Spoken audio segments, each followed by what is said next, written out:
All right, well, welcome again, everybody. Thank you. Hope you enjoyed the lunch, the risk we take with a high-carb lunch right before a panel. Keep everybody awake. So we have an awesome panel. They introduced themselves a bit before, but I'll kind of go through. Next to me is Jay Hummer. As he said, he's a 30-plus year franchise executive with emerging brands and a mature company.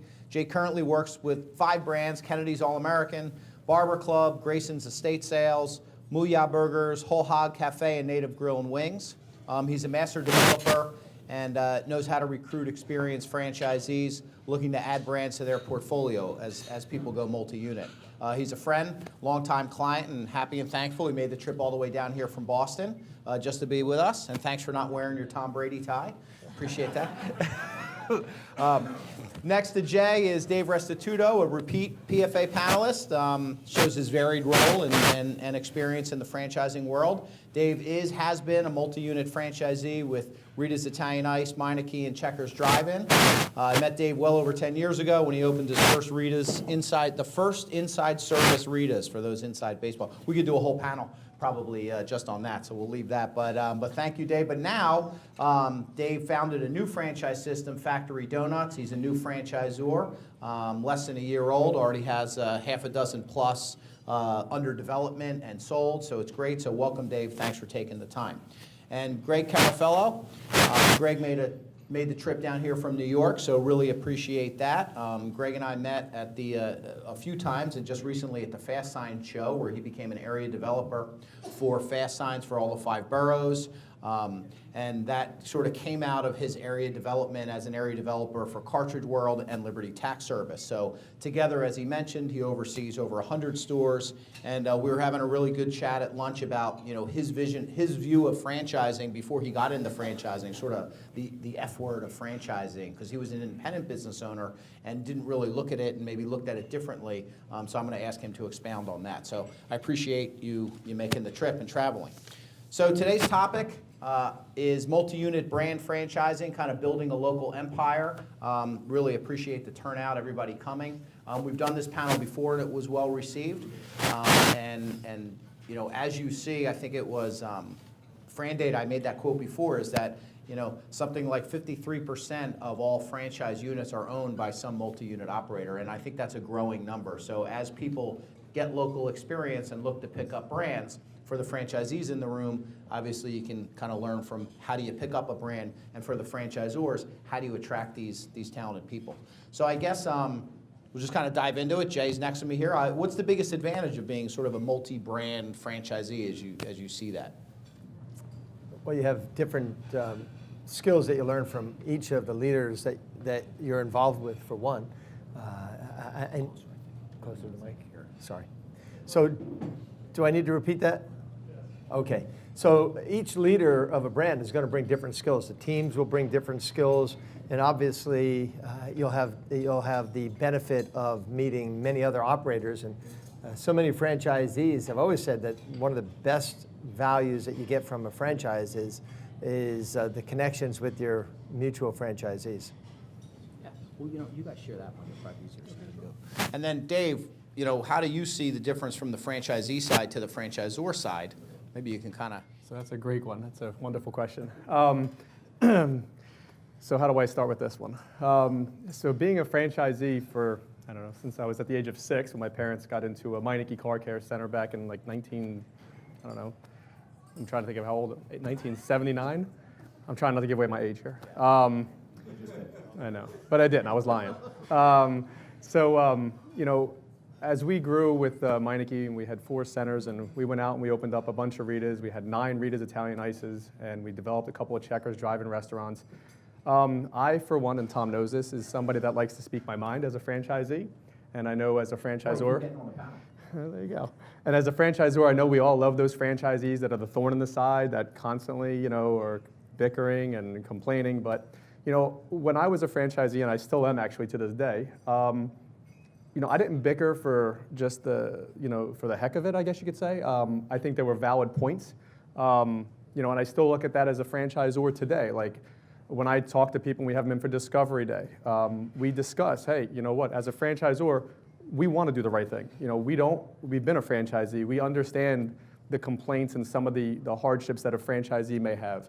And we're very sincere to listen to that, because I don't want to be that person on the other side of the table where I can't put my head down on my pillow at nighttime and know that I'm doing the best that I could for my franchisees. I take it to heart. I want people to be successful. And at the end of the day, aligning with a franchisor that is on the same page that you are is extremely important in the due diligence process for anybody, as we all know. So I think as a franchisee and a franchisor, what I've learned, obviously right away, is to make sure that I can navigate the waters successfully on both ends of the spectrum and never lose sight of the fact that without the franchisees, we're not successful. And it goes both ways. Without the franchisor doing what they're supposed to be doing, the franchisee is not successful. So really looking at franchising as not just one side or the other, but everybody is in the same, which a philosophy I share. Cool. And Greg, we were talking, maybe you can espouse on kind of your background and how you got into franchising and your opinion of it before and your view of it now. Well, I was a corporate guy for about 9 years in New York City. I worked for a company called Canon. And the Japanese liked me. I did very, very well with them. And when I resigned in '89, my old man, my father thought I was crazy because I had 3 kids and bills were there. And I said, nah, I just got to do my own thing. So I resigned. Well, actually, before I resigned, my wife and I started a business in our dining room. We had a dining room with no dining room set. So what we did was I was involved in the color copying part of the business. So I bought 2 color copiers and I bought what they call an EFI RIP, which is very important back then. But it was all of our home equity we had in the world. So we bought it, and I still worked full time, and I brought home jobs, and my wife would do them, and I'd deliver them the next day into New York City. And then I resigned in January of '90, and we opened up our first company. And we grew from our dining room set to 4 stores, $4 million in sales, very, very profitable. 39 employees. My employees stayed for 10, 12, 14 years even until the end. And I was caught in 9/11. I'm a survivor of 9/11. I had a business in the World Trade Centers and I was there that day. So basically we had gone from $4 million in sales to $600,000 in sales in about an hour. So I have 39 employees and I'm paying, and the phone's not ringing. We had to pick up the phone and make sure it was ringing and that it was working, and it just wasn't ringing. So this went on for about 6 months.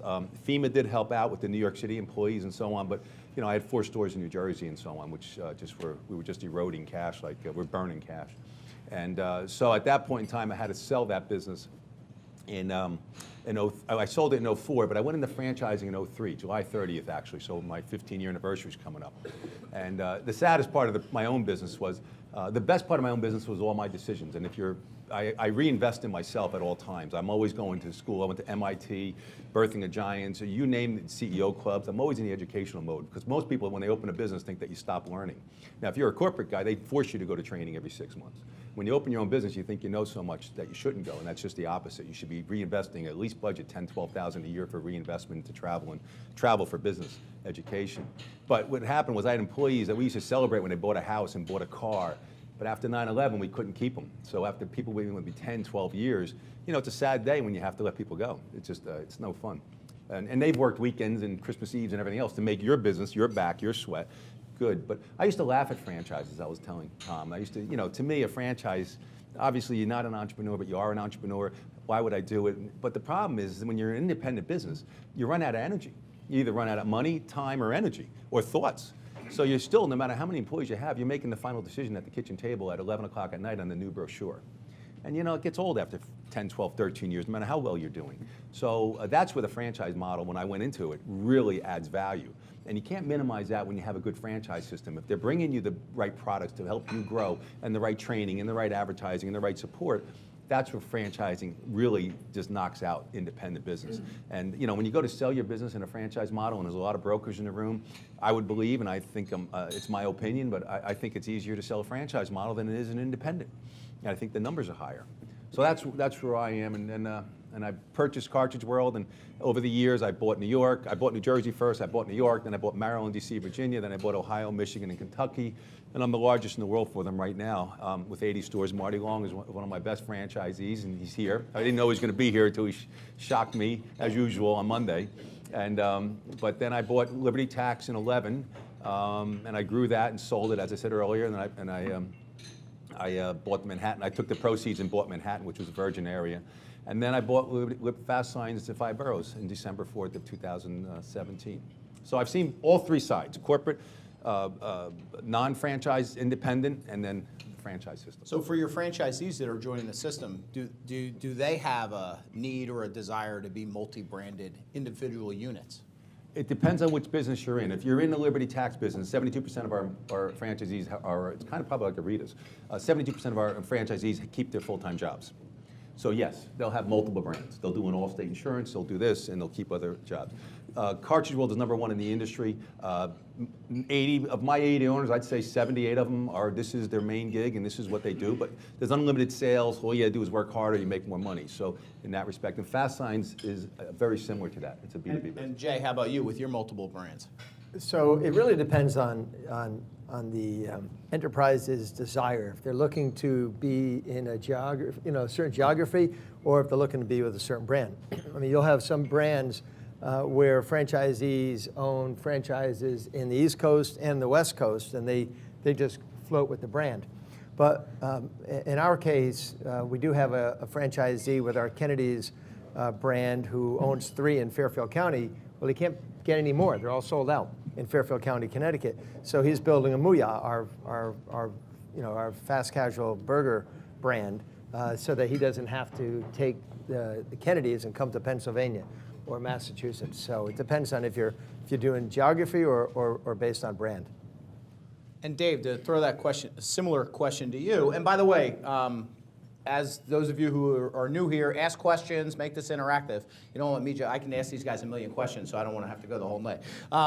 But Dave, we were talking before about, as a franchisor, you really want people preferably with franchising experience, who have run businesses maybe, or maybe not. Well, please. So I believe, I think it's a mix, right? You're going to get your, every franchise has a mix of 1/3 of franchisees are going to need a lot of help, and that's where you spend all your time really trying to assist them and give your operational support. You're 1/3 in the middle, and then you have your 1/3 at the top that really never ever get to see anybody from the corporate office because they know what they're doing. So with that, when we're looking at growing our brand, I think there's a mix. Right now we have people that have experience that have joined our brand. We've sold 3-packs. We're doing either single or multi-unit deals up to 3. But with that being said, I think franchisors and the franchisees, look, people that get into the franchise business generally looking for a structure, generally looking for a system, or generally looking for a guidance, right? That's why they're getting into a franchise for the most part, and name recognition. When I was a franchisee, I would look at trying to get in just for brand recognition and name recognition. I took the structure that they had, tweaked it here or there, made it a little bit better, but I followed the system, right? That's what franchising is about. So you're going to get your people that you want as experienced franchisees that understand what they're doing and what the needs are, and God willing, they're successful franchisees in what they do, and come to you with that experience, and that's what we've actually signed on with so far. But we're also going to get those people that are going to come in and get those 1-unit deals that, I hate to say this, but they might be the sheep following the flock, the flock But leader. you believe there's still a role for the single unit guys? Absolutely, because you can't grow your brand without that. That's why people are getting into a franchise system. They are looking for that structure and that organizational, aspect that you bring to the table. Yeah. I think it depends on destination versus proactive sales on your business model. The Liberty Tax is a destination. You buy a zip code, you buy an area. Probably Rita's is probably, we want to coat the area. However, when you're an owner, you have a different skill set when it's one facility or you have 3 or 4 or 5.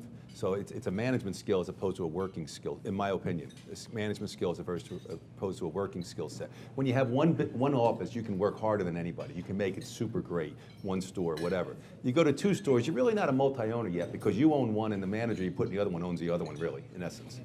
However, you go to 3 and you can't be Mighty Mouse. Mighty Mouse is gone. You can't dive in anymore because you can't be in 3 places at one time.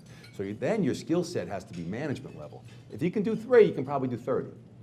But 1 to 2 is a big test, but 2 to 3 is your real test of can you do multiple, in my opinion, if you can do multiples or not. Jay, you want to chime in on that, on the single unit versus that? Sure. How people manage that? Well, the first question was talking about whether or not it's okay to do a single unit. Right. And there are a lot of brand opinion on that. A lot of brands don't want somebody that is just going to do a single unit. Everybody wants a guy that's going to come and build 10 or 12. But a big problem in the industry is the sold not open units. And there's so many of them out there because, let's face it, Some guy comes out and he's brand new to the industry and he's going to commit to opening 10 restaurants. And he finds out he's not very good at it when he opens the first restaurant and he's committed $1 million to it. So what's fair? So if somebody's looking in, you should really say, hey, I want to see if I can do this before I decide. Now, if you already have infrastructure, you've already done what Greg is talking about, where you already understand how to run a multi-unit facility, then that's a different story. Then by all means, buy a whole state if you want. Questions? Was there a hand up? Did you have a question? Yeah, Yeah. actually, I do have a question. So there's obviously, you talked about the difference between kind of single unit and multi-unit. There's a place for both of them. And I think one of you, if not all of you, said in the beginning, the cultural fit between kind of who you're bringing in as a franchisee. They have to mesh, right? Because the thorn in your side is great, but only to a certain extent, and then it doesn't work anymore. So what are the best ways you guys have found, either when looking for franchises or when finding franchisees, to figure out if it's a match long term?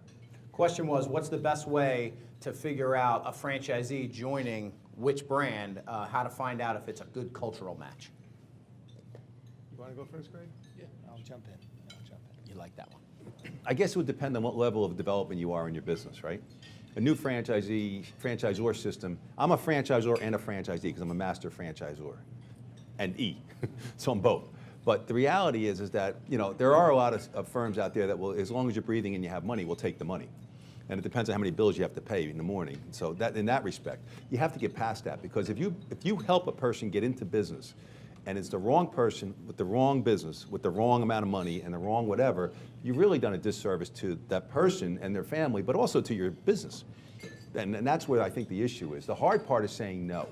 And the hard part is to grow. So where do you find people? What kind of people do you find? That's the age-old question today. It's changed dramatically. It used to be portals. Now portals, fair, okay. And maybe it's vertical marketing in certain industries. Maybe that's one way to grow it. But you're going to find that, at least in my opinion, you have to look for where you're going to work very closely with these people if you're an active owner, active master franchisee or active ownership franchisor. So you want to bring in people that kind of work within your system, and you want to vet them well before you take their money. You want to sit with them, sit with their spouses, see what they're about. Don't be afraid to ask the spouse what they think of this business, or should he or she even own a business? And because if you hide that, it's only going to come back to bite you. So you want to really get out there up front. All the hard questions should be answered up front, not when you take the money and not when you're signing the FDD and going to dinner and congratulating them. So in that respect, so that's my opinion on, I don't know if I answered your question or not. I agree with everything Greg said. And I've been doing this for 32 plus years. And even though you at some point as a franchisor or a sub-franchisor, you think that you've got it right. You said, this is the guy, they're going to be great, and they bomb. And then you get the guy who said, I'm really taking a shot on this guy or this person, and they become your best franchisee. And so as much as we want to know that we can really establish who is who, we can't. And we'd like to think we can, but I've just found that it's really not a science. And here's something that does happen in our industry. Somebody comes in and they commit $700,000 to building out something, and they turn out that they're not very good. Well, as a brand, and particularly for you new franchisors out here, you're going to have the cleanup guy coming in. And the cleanup guy, it's like my aunt once said to me, she said, Jay, I married for love the first time I married. The second time I married for money. And Was that your fiance? it was my favorite aunt. Is that what you said? I thought it was your fiance. No, my aunt. That's funny. And my wife would think that's even funnier. No. Where was I going with this now? I'm sorry. You got me. Marry your second franchisee for money. Yeah. So, the cleanup crew comes after, and that cleanup crew is the guy that comes in and buys that unit for $200,000. The first guy spent $700. He went broke doing it, and the second guy comes in, he picks it up for $200. His overhead is less from the beginning. His debt service is way down, and then oh, by the way, he already has infrastructure. As you were talking about before, he already has the infrastructure. So that kind of all leads to that same question, that we can't always get it right, but we have to know what to do when we were right that we didn't get it right, we were wrong and we didn't get it right. So I just want to circle back for 1 minute. When we talked about like single franchise developers versus multi-unit, and I said this, we will only go over, like, at my franchise, we do not sell any more than 3 stores. I don't care how much money you're waving at us. The good thing for us is that we have income from our 7 other businesses and real estate, so we're not in a rush just to, like you said, just open up and blast stores all over the place. But the single unit operator is important, and why they're important is for this. You said it, you touched base on this a little bit. You can run one store really, really well, right? And maybe you're just good at one store, right? I mean, let's all look at Chick-fil-A. They're not a franchise, right? Generally speaking, correct me if I'm wrong, but they only have 1 operator per Chick-fil-A. In some instances, I've heard of maybe 2. And they can't buy any other kind of business. And they cannot buy any other kind of business because they That's want why them, they didn't make this panel. because they want them dedicated to that store. But let's just talk about the single operator. I mean, generally speaking, they're the A standard of fast food, right? So you go there and the owner operator, if you want to call them that, is making sure that the model is running correctly. So they're going to set a good standard. And I believe, generally when I'm speaking, when a person has a single unit store and a franchise model, they do very well making sure the store is run well because they're there all the time. When we had 11 operational businesses, I know I'm not making 100% of my possible income out of every single unit. But if I make 80%, 85% out of every one, and I can continue to grow and my net worth goes up and I can expand and I can do other things, who's winning? For me, that was my model. I could replicate it over and over and over again. So what we're taking as a franchisor and having success doing that in multiple brands, I mean, we had 3 franchise brands operating at the same time. That's not easy to do as an operator, as a developer. It's different, but when you're hands-on involved in those businesses, there's a lot of moving pieces there. So you have to have the organizational structure to be able to do it with general managers, management, the whole 9 yards. So we actually had like a mini franchise system within our system. But I know I'm going off the beat here, but a single unit operator is just as important for the foundation of your brand, in my belief, as a multi-unit. I just think you need a combination of both to make it successful. No, it's great. And to tee off of that question of culture, because that's kind of the culture of, are you a single unit operator or multi? Do you, forget the legal ramifications of owning competitive brands. We'll park that. Is there a cultural pushback, do you feel, or should franchisors push back of kind of what you were saying?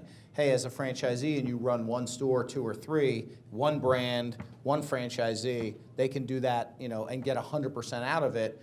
If you're a franchisor, you know those numbers. Well, okay, if my franchisee is going to own, so should franchisors be encouraging their franchisees to become more business owners and build wealth, or is there risk there? You want me to answer? Go for it. Well, I think anytime you own a business, you should know what you're doing. It's pretty obvious, right? But Well, not all the time. We wouldn't be very busy. I'm too busy doing sales. I can't afford to look at the numbers. What the heck are they anyways? Yeah, what's the profit and loss? So I find in every business that I own, many people are not comfortable with the profit and loss.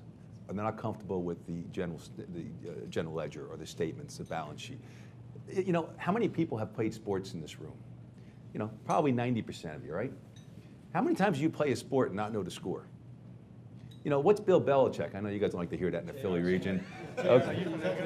What's that? No, I'm from New York, but I love Belichick. This is a great panel. But I got to tell you, he makes changes at halftime to make the other coaches look like rookies. That's why he wins. He doesn't win the first half almost any time, but he wins the second half almost every time because he looks almost, except for this one. I'm a Dallas fan, so on top of that, so hello. You guys really love me down here. This is why Marty never invites me down. Oh my goodness. But it's all relative to where you're going with the culture, but the business knowledge I think is our responsibility as a franchisor, a master franchise. I go over, Marty can bear me out on this. I go over everyone's P&L every year. Now the first year or 2 they think I'm like the IRS, and I'm not the IRS. I don't really care what you run through your business. I just want to know what you're paying for cable, cost of goods, rent, this, that, advertising. Is it effective? Is it working? What customers have you kept? What customers have you lost? Is your business growing? Is it not growing? We should all know this. You're supposed to be business owners. So if you know this, life gets a lot easier when you're going to work in the morning not stressing because you know even the bad. Even if the numbers are bad, at least I know I got to make some changes. And that's all I'm saying, is that you got to know your numbers. So that's my opinion. So yeah, I was actually going to, can you repeat the question? Oh, we were talking about the culture of the single unit operator, and is there pushback from a cultural standpoint as a franchisor? Do you look at someone owning multiple brands and you think, oh, I'm not their first love or their only love anymore? So if it's multiple brands, having been at the same time with 3 different brands, I believe, from my standpoint, when you find a franchisee that knows what they're doing and can show themselves as successful, and I mean, who wouldn't want that? Who wouldn't want that franchisee in their system who's been successful, operator of the year, franchise of the year, all that stuff? I mean, you want those people because they're like the golden, jewel that you're looking for to help you develop your brand. However, you can get to a point, I don't know if you believe this or not, but sometimes you can get too big to fail, right? I mean, sometimes you can have a franchisee that may have 25, 30, 40, 50 locations, and that franchisee all of a sudden has to be propped up because if they fail, that could be a major mark on the brand, So having learned what I've learned throughout the years with all of my brands, I'm not going to pinpoint any of them, you got to be strategically smart when you have multi-unit operators because they can either carry you or they can break you, and you really got to make sure that you do your due diligence. Go ahead. I agree with what Dave's saying wholeheartedly. And there are some people that you're doing a disservice to by awarding them another store. They run a great business, 1, 2, 3, or 4. All of a sudden you say, listen, I want you to take 5 or 6 or 7. Next thing you know, everything gets watered down. The focus gets lost. They're overwhelmed. They can't get the right financing. They don't have the right management tactic.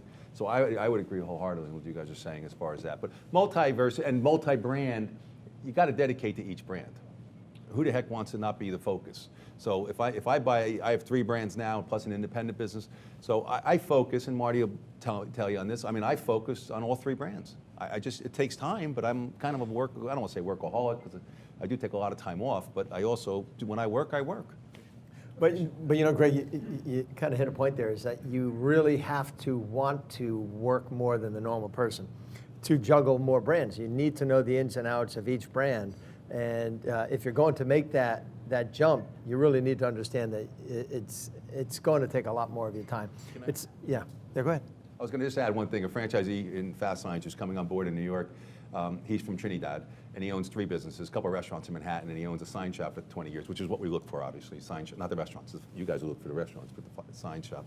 So he said to me in our first meeting, he calls me on a Sunday, he calls me back on a Sunday, so I answer the phone.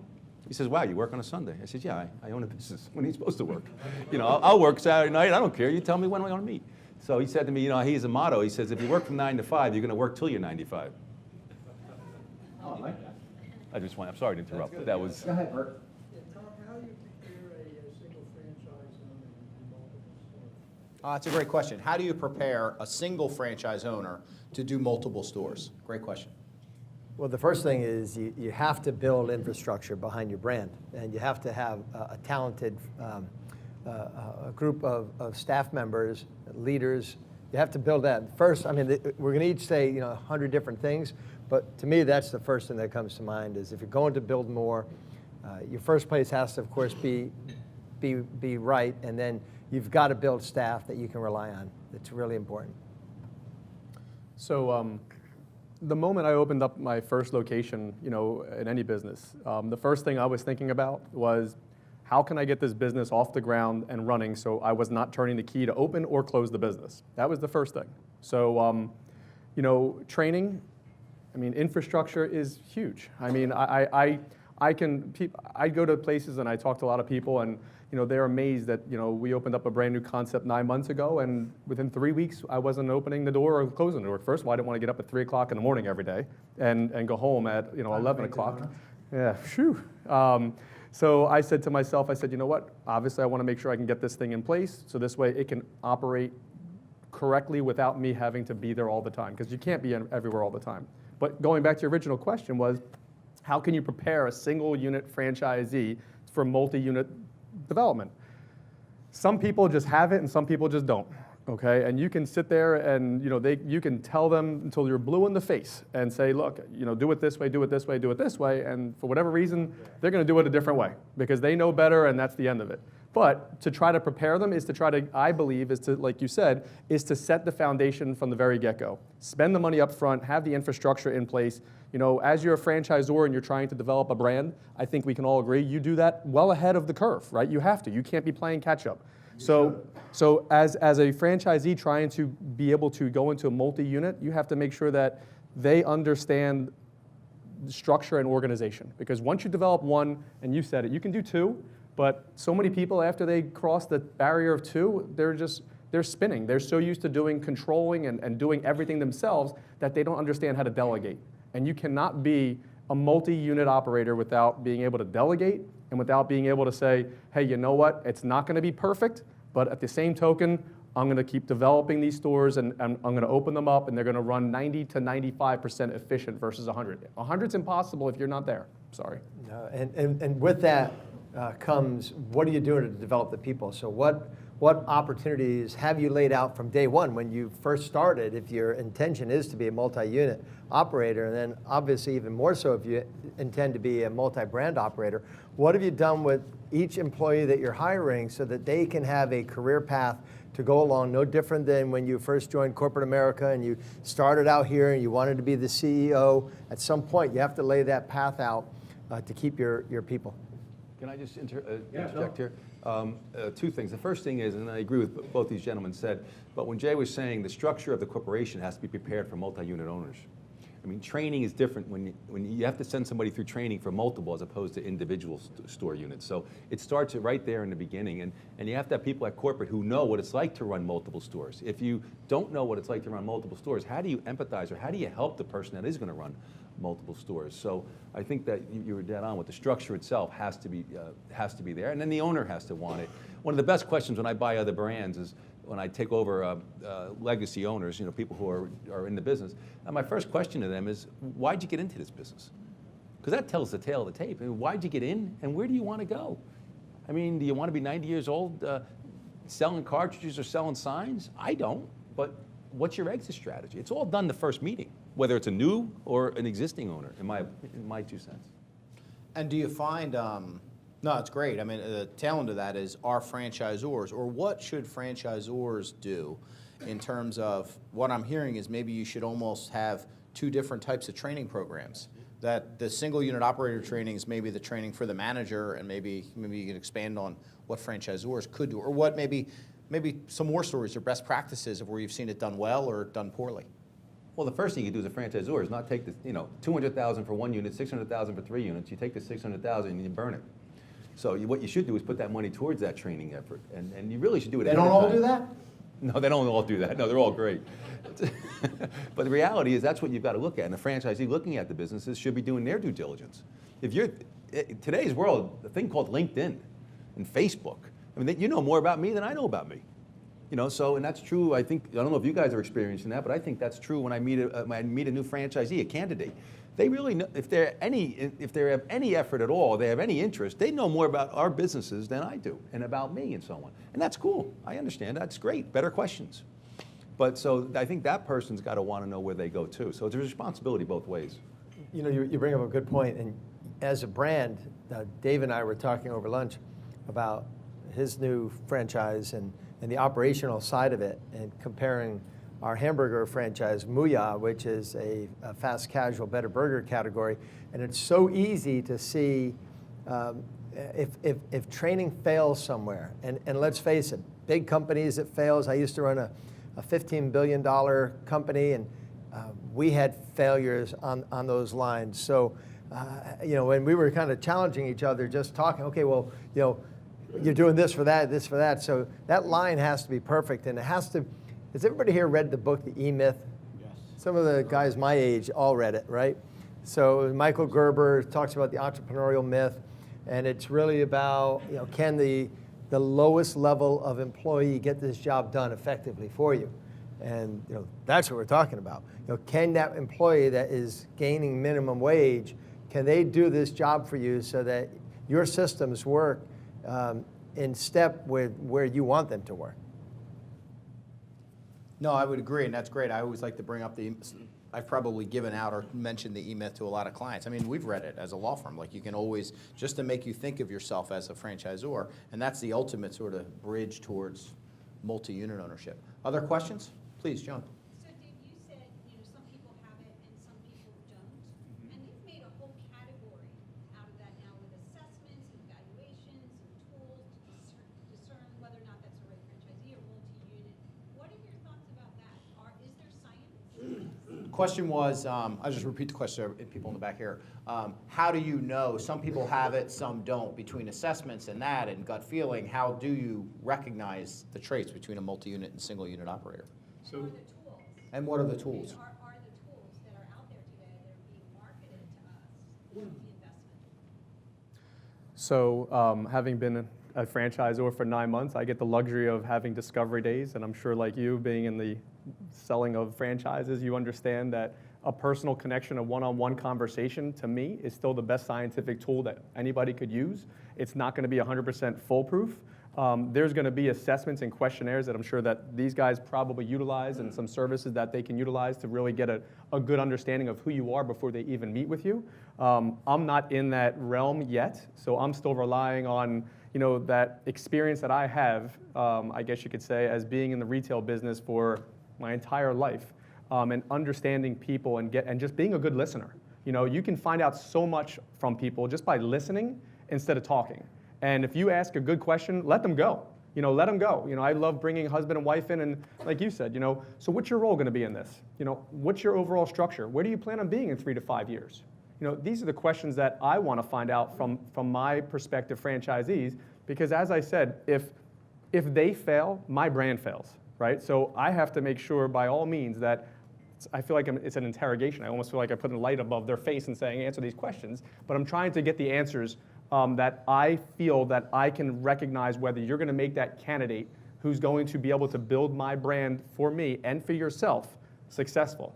And again, like, I have to rely on my experience of finding those questions out myself, because I don't have the capabilities right now of being able to have a questionnaire put together for me or a service put together for me that's going to look at analytics to say, hey, you're going to be someone that qualifies. Maybe that's why you might be somebody that we look at for the future to pre-qualify some of our candidates for franchisees. I'm going to comment, but I know this gentleman had a question Yeah, first. I think the problem is that you're relying on your experience.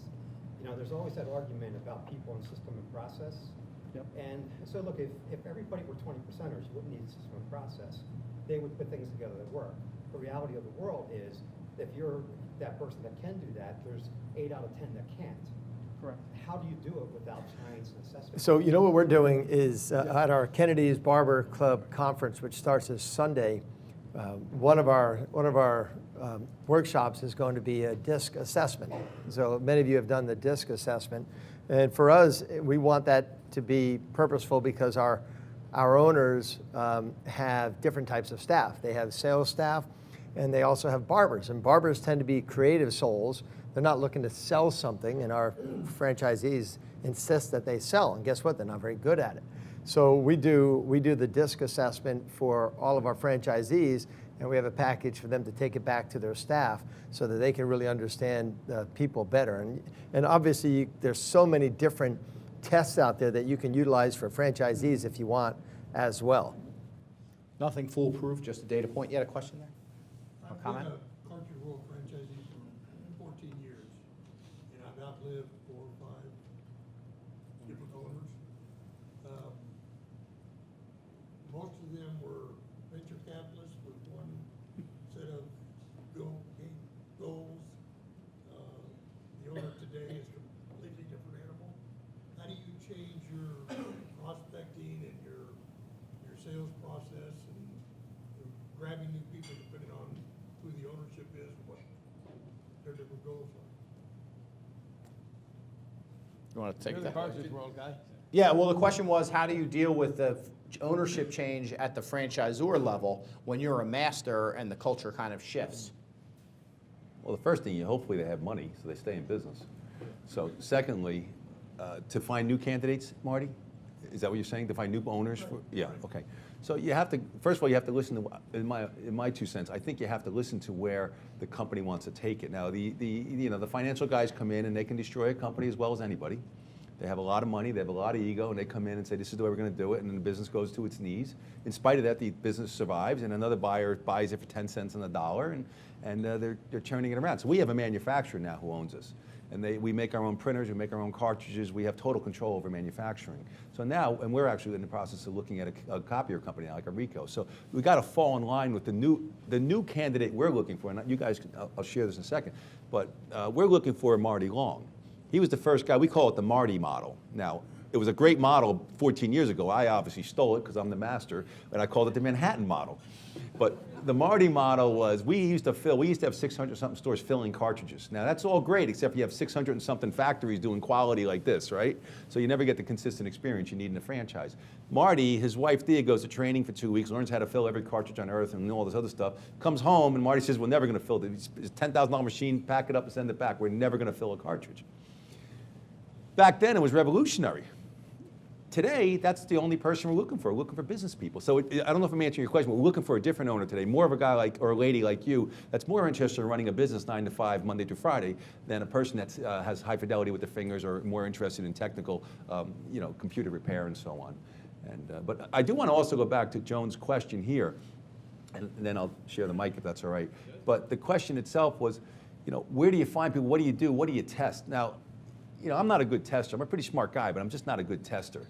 So I'd probably fail most of your tests. We have in the CEO Club in New York City, which I've been a member for 20-something years, we have a motto that the A students in academia become lawyers, doctors, professors, and the B students work for all the C and D students. And if you think about it, there's a lot of truth to that. So that's why the testing we don't use. I believe the testing is in the heart and the mind. When I'm sitting, and Dave said it, and Jay said it, I got to read you. What do you want to do? I don't really care if you're the smartest or the dumb. I don't care about that. Where are you going in your life? Are you focused, and are you smart enough and healthy enough and also energetic enough? I mean, you have to be a nuclear energy plant to start a business, right? You're taking it from nowhere to somewhere. And and when it comes to franchisees, and Marty's heard this from me, whenever I award a franchise, I always say, 2 things. First, my grandmother, who was 4'8" Quinchetta, she used to always say, you're dead a long time.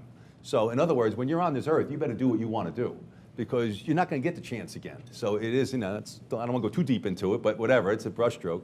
And the other is, I tell every franchisee, when you look in the mirror and you're doing well, remember, it's you. It's not me, it's not Marty, it's not corporate. But when you're not doing well and you're looking in the mirror, remember, it's you. It's not me, it's not Marty, it's not Obama, it's not Trump, it's nobody. It's the person in the mirror. Because every business here has a functional model. It's just a matter of how much energy and effort and enthusiasm you're going to put towards growing it. So, That's good. Other questions? So, let the insurance guy make a longer question, bring the room down. What's the one thing that keeps you up at night in running your businesses? Running the businesses as a franchisor, or just in general? So it's funny you said that, because I don't know if I think we talked about this a little bit. I tell my wife, as a franchisee, and again, I speak from both sides, I didn't have to worry about everybody, right? Even though I did, and I sat on all those panels and I fought to God's end with one of the franchisors in particular. That's what made me go actually into franchising. I said, I can't do this anymore. I said, I know what I'm doing. I want to open up my own franchise, and I want to really treat people the way they should be treated. And most franchises are good, right? But you have your few here, and we all know that are going to go sour, and they're not going to do the right thing for the franchisees. But going back to your question, again, I want to go to sleep at night knowing that I gave my franchisees the best potential for success. Now that means negotiating, with our procurement team. That means making sure that everything's in place for unit economics. So many franchisors, want to open up stores and aren't looking out for the behalf of the franchisee. It depends what stage they're in. We're in the growing stage right now, so it's important that, and it's always important, but it's extremely important that our franchisees are happy. And I want to be able to go to sleep at night knowing that I gave them the best chance of success. And if somebody fails, which is my biggest fear, I fail. That's a black eye on me. And I let them down. And I take it personally. I mean, I don't see, when I'm a franchisee, I don't see Rita's Italian Ice or Meineke or Checkers like you said. I see Dave's Car Care. I see Dave's Italian Ice. And the same thing that my franchisees, I tell them the same exact thing. We'll talk and we'll say, look, it doesn't say, Robert's Factory Donuts. It doesn't say Factory Donuts, it says Robert's Donut Shop. That's how you have to look at it. Yes, you're in a brand, but it's you. You make the thing go. We're there to support you. We're there to support you and give you all the assistance and the structure that you need. But my biggest fear is of people, not being successful. And I will go to the edge of whatever I need to do to make sure that they're successful. And real quick, Steve Beagleman, I know he's not here today, he thinks I'm crazy. He thinks I'm nuts because I'm already pre-branding for my franchisees before they open. We bought 100 billboards for one location, all right? We had billboards on 95. I spent, $5,000 just recently on National Donut Day, gave out 2 free donuts to every customer. I believe in the brand and I believe in branding, right? And if you pre-brand before someone comes in, my franchisees that come to us and talk to us and say, we'll have a dialogue and they'll say to us, how many stores do you have? I said, we have one right now, we have a corporate store. And they say, that's incredible. I've seen more advertising from what you're doing than I've seen, other places that have 15, 20 stores. You talked about reinvesting into the brand. It's about reinvesting into the brand and making the brand grow. And if franchisees see that you're on the same page as what they're looking for, man, the sky is the limit. But if you try to get sidetracked and look at a one-way street of just making, and not looking at the potential downside of the franchisee and what's going to happen to them, can lead to destruction. So to answer your question, my biggest fear is not having success for each and every franchisee, because one failure is one too many. How about you, Jay? What keeps you up at night? It's not much, but I sleep really well. But the reality is the same as Dave. I mean, no franchisor wants to see a franchisee go out of business. We are in the dream business. That's where people come to us, and they're looking to build a dream. And obviously, we want to see it come to success and not to failure. And but it does happen, as I mentioned earlier. And when it does happen, we just want to try to find an out clause with them for them as well. A path out of the business. Yes. You're reintroducing them to the workforce. Yes. I was just going to just say that the only thing that keeps me up at night is where can I get lower insurance rates? That's every night I'm up thinking about it, Googling and whatever else they do. No, yeah. So if you do I think both of these gentlemen said it. It's if you do your job right during the day, your nighttime should be pretty good. Franchisee too. So great panel. We're already actually pushing up against 2 o'clock, and I'm going to ask the last question here. And then we have the room for as long as we need to continue until they start, ripping the tables and kicking us out. So we can continue to network. So last question is, all the topics and great audience questions. If there's one thing based on our topic here of becoming multi-unit owners for the franchisees, for the franchisor, if there's sort of one takeaway that you would want people to leave here with, what would it be? I'm not going to give any advice. I'm just going to give a quick story. So within our Mooyah brand, we have a franchisee of another brand. He owns 70 units of this other brand, and he came to me in a drunken stupor one night while we were at a conference, and he said, I don't know what to do. Somebody has offered me $43 million for 10 of my units. And I said, so? He said, well, and then he went to a story that said when he was young, the nuns at the school told him he was never going to amount to anything. And so he certainly did. He'd say, well, sell them. And I'm not going to say his name, some of you might know. And so he said, I don't need the money. I can't sell them. At the end of the day, he didn't sell them. And I told him, I said, well, you have 60 other units. You still have a place to go. And he didn't sell them. So moral of the story here is simply that he's got a lot of cash. You didn't need 43, so build your empire, right? Build your empire. Decide to sell or not. Well said. So from the franchisee's perspective, and I'm going to do both. So from the franchisee perspective, if you're looking to go into multi-unit operations, do your due diligence. Look at the company. Look at the success ratio of multi-unit operators. So many times people go into a brand without doing a full due diligence and talking to operators, looking at the track history of the system, seeing how people have been able to go from 1 to 3 to 5 to 10 stores. as a franchisee. As a franchisor, you know, going multi-unit, it's building it with the right people, you know, with the right people. And no matter how much money people throw at you as a franchisor, and I've had people throw lots of big dollars at us to be able to open up in states that I don't want to grow yet. And being able to have that, that ability to say no, the discipline, because there's a competitor of mine right now that's growing throughout the entire country, and I know what's going to happen to that competitor of mine, and I'm not losing vision of it. You know, that what they're going to do is probably not going to be successful. I've seen it far too often where they can't get support where they need it, and they can't get the advertisement that they need. And we're not going to make that mistake. You know, we're going to make sure that we grow with the right people in the right way from the inside out. And as a multi-unit, you know, as a franchisor, that's how I want to see my brand grow. As far as, I would just like to say that I think you have to trust the people whether you're a franchisee or a business broker or any other part, franchisor, you have to trust the people you work with. And if you're going to buy a franchise, you better trust and have good confidence in the franchise model. In my case, it's a master franchisee. So when Marty's talking about the ups and downs of the cartridge world, that's all above me. The one thing he has is an agreement with me. So I don't budge. I'm not moving. I'm only starting to grow. I just scratched the surface. So I'm looking for growth. And the same is true of companies. You got to look at the company. You're dead on with that, but you have to really look at the people you're going to work with. And what you have, and you have entrepreneurs that are tied to the business. We're not going anywhere. I mean, when Cartridge World was on its knees, I offered to buy it, you know, because I was going to double down, because I have that much faith in the business itself. So the same is true of Fast Signs. They were kind of struggling in 07, 08, which a lot of companies were, and they went through a rocket ship because of good leadership with Catherine Munson and Mark Jameson and good financing.